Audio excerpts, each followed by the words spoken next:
بریم برای موجگیری دست چهارم. خب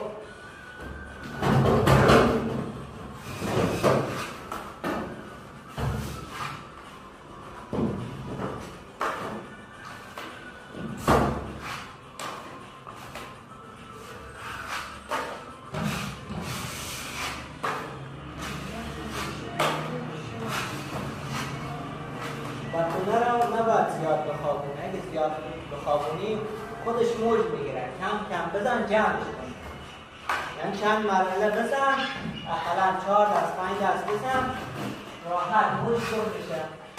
یه دست 4 مرحله ببینید چقدر تمیز میشه. حتی کلا موج داشته. کم کم میزنی خیلی تمیز در کنه. همه میان اول زیاد میخوابونن. نه اول کم کم میزنن کاملا موج کن میشن. این همش دارم جمع میکنی دوباره. جایی که نیاز داشته باشه خودش پر میکنی، جایی که نه خودش همه جمع میشه.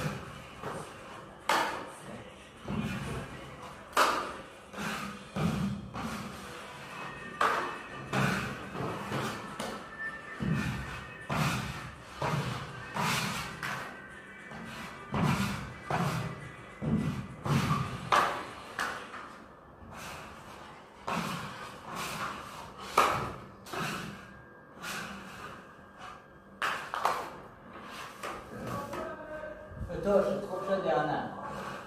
لایک، کامنت و فالو یادتون نره.